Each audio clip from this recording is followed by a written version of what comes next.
ഭാഗ്യവാരം.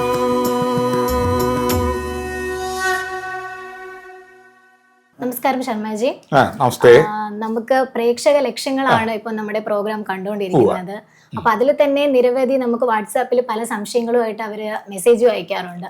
അപ്പൊ അതില് എറണാകുളത്ത് നിന്ന് ധന്യയുടെ മെസ്സേജ് ആണ്. ധന്യ ഈ പ്രോഗ്രാം സ്ഥിരമായി കാണാറുണ്ട്. ധന്യയുടെ മകന് വേണ്ടിയിട്ടാണ് ധന്യ ചോദിച്ചിരിക്കുന്നത് സംശയം. വിദേശ ഉപരിപഠനത്തിന് ശ്രമിക്കുന്നുണ്ട്, കുറെ നാളായി ശ്രമിക്കുന്നുണ്ട്, പക്ഷേ തടസ്സങ്ങളാണ്, അത് നടക്കുന്നില്ല. അപ്പൊ എന്താണ് കാരണം, എന്താണ് വിദേശ ഉപരിപഠനത്തിന് എന്തെങ്കിലും സാധ്യത ഉണ്ടോ എന്നാണ് ധന്യ ചോദിച്ചിരിക്കുന്നത്. വിദ്യാഭ്യാസം, ഉദ്യോഗം, ധനസമ്പാദനം, മംഗല്യം, വിദേശം എന്നിവ ഉണ്ട് എന്ന് ഉറപ്പിച്ചു പറയാവുന്ന ഒരു ഗ്രഹനിലയാണ്. അതായത് സാധാരണയിൽ കവിഞ്ഞ വിദ്യാഭ്യാസം, ഉപരിപഠനം എന്നർത്ഥം, ഉദ്യോഗസിദ്ധി, വിത്തം എന്ന് പറഞ്ഞാൽ ധനസമ്പാദനം എന്നർത്ഥം, മംഗല്യം എന്ന് പറയുമ്പോൾ വിവാഹം, വിദേശം എന്ന് പറഞ്ഞാൽ സ്വദേശം വിട്ടുള്ള ഇപ്രകാരം കാണുകയും ഖേസരി എന്ന യോഗം കാണുന്നു. ചന്ദ്രൻ നിൽക്കുന്ന രാശിയുടെ 4-ാം ഭാവത്തിൽ വ്യാഴക്ഷേത്രം ഉച്ചരാശി സ്വീകരിച്ചു നിൽക്കുന്നതിനാൽ തൃപ്തികരമായ കേസരി യോഗം ഉണ്ട്. കേസരി യോഗം എന്ന് പറഞ്ഞാൽ സ്വാഭാവികപരമായി ജന്മം മുതൽ മരണം വരെ അതിൻ്റെ ഫലം ലഭിക്കേണ്ടതാണ്.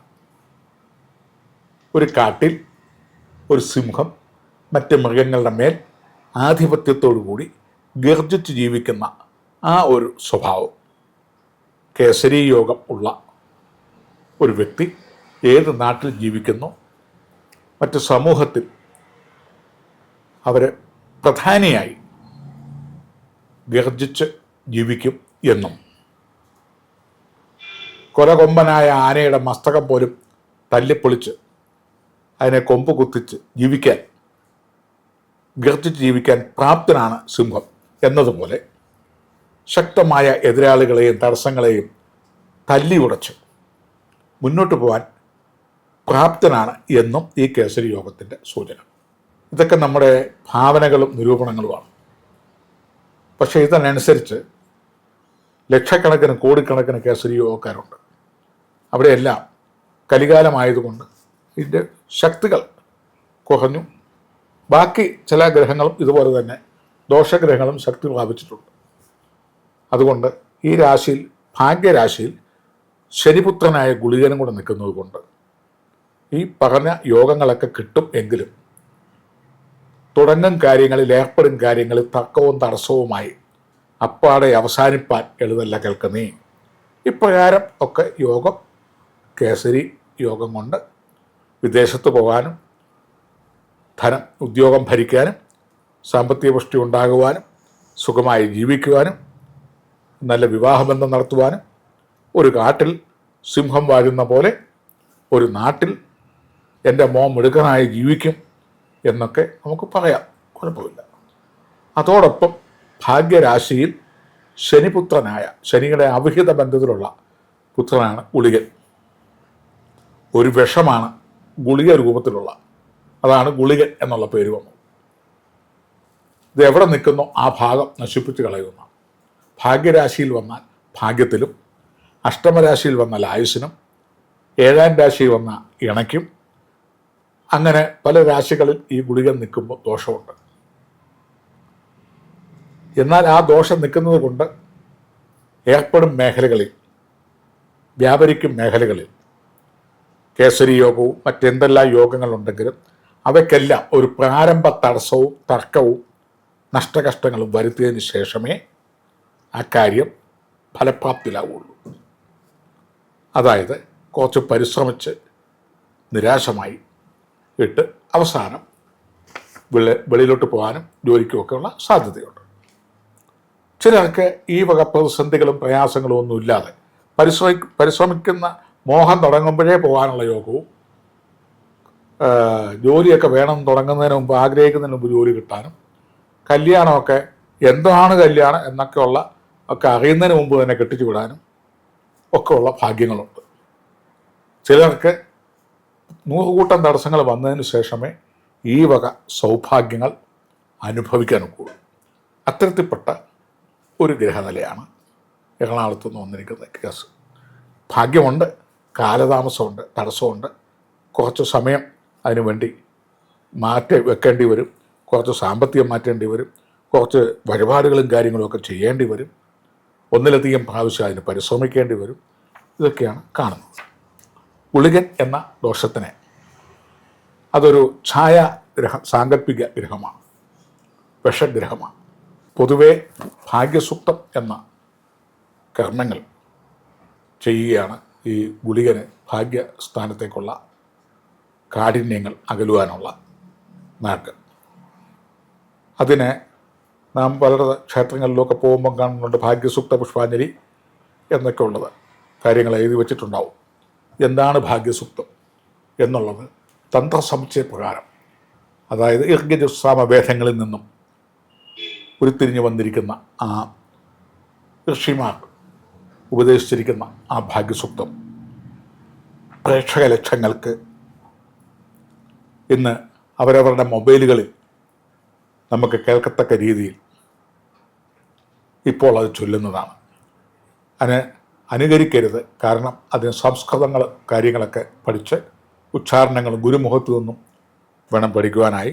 അങ്ങനെ പഠിച്ച് പ്രാക്ടീസായി പ്രത്യേകം സ്വസ്തികം പത്മമിട്ട് ജലഗന്ധ പുഷ്പ ധൂപ ദീപ ജലാനന്ദം, അതായത് ഈ പ്രപഞ്ചത്തിലെ ഈ ഭൂമിയിൽ നിന്ന് കിട്ടുന്ന വെള്ളത്തിന് പകരം വെള്ളവും, ഭൂമിക്ക് പകരം ചന്ദനവും, ഓക്സിജന് പകരം ധൂപവും, സൂര്യപ്രകാശത്തിന് പകരം ദീപവും ആയിട്ട് ഈ പഞ്ചഭൂത ശക്തികളെ സ്വസ്തിക പത്മത്തിൽ ഭാഗ്യസൂക്ത ദേവതയെ ആവാഹിച്ചിരുത്തി മകൻ്റെ പേരും നക്ഷത്രവും ചേർത്ത് ഈ ഗുളികൻ ഭാഗ്യത്തിൽ നിൽക്കുന്ന ആ ദോഷത്തെ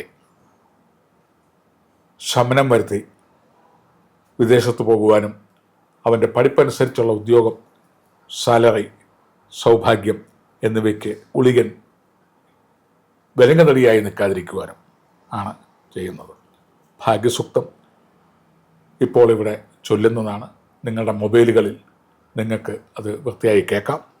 അത് ദുരുപയോഗം ചെയ്യരുത്. ചൊല്ലുന്ന രീതിയും അർത്ഥവും സംസ്കൃത പഠനവും ഗുരുപദേശത്തോടും കൂടി മാത്രമേ അത് അനുകരിക്കാവുള്ളൂ.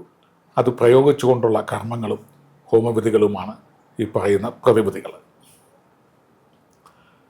ഓം പ്രാതരഗ്നിം പ്രാതരിന്ദ്രം ഹവാമഹേ പ്രാതൻ മിത്രാ വരുണ പ്രാതരശ്വന പ്രാതർഭഗം പൂഷണം ബ്രഹ്മണസ്പതിം പ്രാതസോമമുരുദ്രം ഹുവേമ പ്രാതർജിതം ഭഗമുഗ്രം ഹുവേമ വയം പുത്രമതിധീരോ വിധത്ത ആത്രച്ഛിദ്രം മന്യമാനസ്തുരച്ഛിദ്രാജ ഛിദ്യം ഭഗം ഭക്ഷേത്യാഹ ഭഗ പ്രണേതർഭഗ സത്യരാതോ ഭഗേ മാധ്യേ ഉതവാതന്ന ഭഗ പ്രണോദനയ ഗോപിരശ്വേ ഭഗ പുനർഭം നിർബന്ധസ്യാമ ഉദേദാനിം ഭഗവന്തസ്യാമോദ പ്രവിത്വ ഉദമധ്യേ അഹന്നാം ഉദോദിതാമഖമന്ധൂരസ്യ വയം ദേവാനാം സുമുദോ സ്യാമ ഭഗയേവ ഭഗവസ്തു ദേവാസ്തേന വയം ഭഗവന്തസ്യാമ തന്ദ്വാ ഭഗ സർവ ഇജോഹവീതി സനോ ഭഗ പുര ഏതാഭവേഹ സമധ്വരായോഷസോ നമന്ദ ദധിക്രാവേവ ശുചയേ പതായ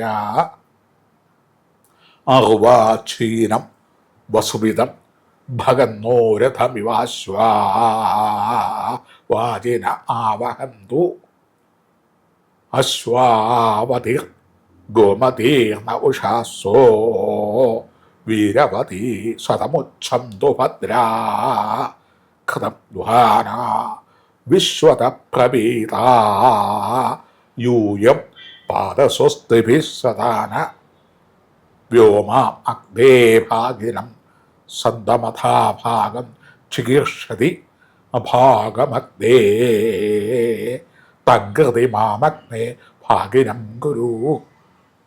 ഇപ്രകാരം ആണ് ഭാഗ്യസൂക്ത മന്ത്രം. ഈ മന്ത്രങ്ങൾ കൊണ്ട് 108, 1008 ഇങ്ങനെയുള്ള ഒരു ഹവിസ്, നെയ്യ്, പേരാലിമുട്ട, അരയാലിമുട്ട, അത്തിമുട്ട, എത്തിമുട്ട ഇങ്ങനെയുള്ള വിശേഷ മുട്ടുകളെ കൊണ്ട് മകൻ്റെ പേരും നക്ഷത്രവും ചേർത്ത് ഹോമവിധികളോ പൂജാവിധികളോ ചെയ്ത് ഗുളികനെ സാന്ത്വനപ്പെടുത്തി കഴിഞ്ഞാൽ പുതിയ ജോലി, പുതിയ വിദേശം, പുതിയ വരുമാന ഉറവിടം എന്നിവയും തടസ്സങ്ങൾ മാറി ഈ കാര്യങ്ങളെല്ലാം നടപടി വരാൻ ഇടയാവുന്നതുമാണ്.